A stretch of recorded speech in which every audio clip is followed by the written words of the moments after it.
have important things? No, just the world. Just the world?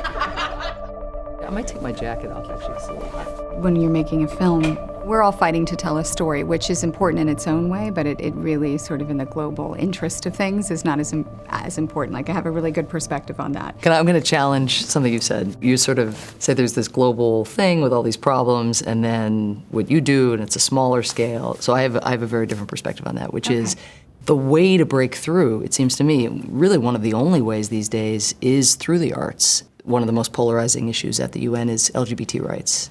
And breaking through and actually engaging people on the notion of equality just doesn't work. The minute they hear the issue, they snap into being on guard.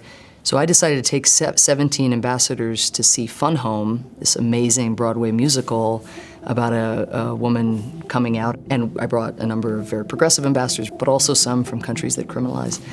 And they were very uncomfortable. You could feel them at the beginning just saying, oh, we've been kind of roped into this thing. But then you could just see them as humans watching this young woman try to repress her longings and her crush. And they were living it with her. The level of identification with that was so much greater than I ever could have mustered through traditional diplomacy or through a position paper or through lawyering it or appealing even to the better angels. Arts are one of the few ways you can transport people into someone else's life and kind of create that commonality. Yeah. So just saying. I do feel that. I hope that. I do. I'm reticent because I feel like celebrity has skewed the influence of celebrity. Do you know what I mean? So we'll take it. Yeah, exactly. So that's where I'm not sure what my influence actually is.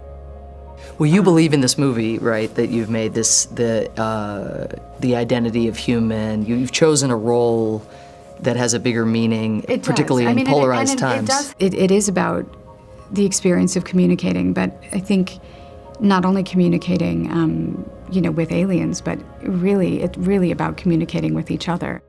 The object touched down 40 minutes ago. Dr. Banks, you're at the top of everyone's list when it comes to translations. You hear any words? Is that? More objects have landed around the world. It's their language. Got 21 hours before we start global war.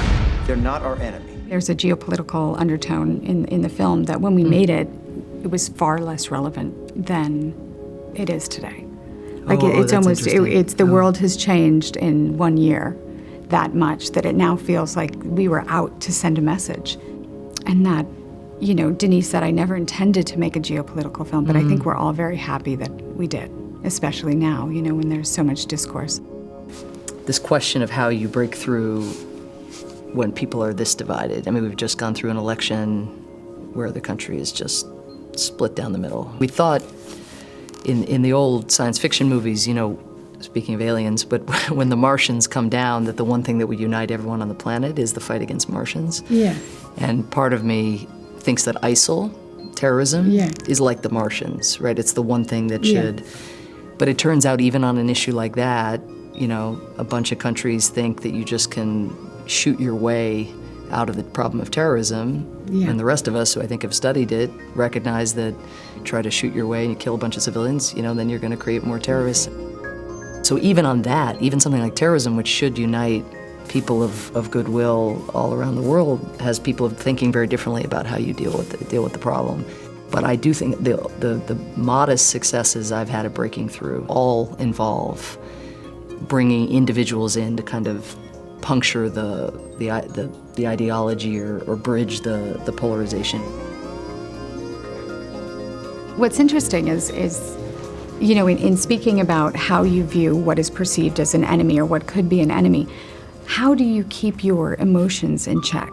How is that something we can do? That's not my strong suit. It's not your strong suit. Really, I have other qualities. You have other qualities?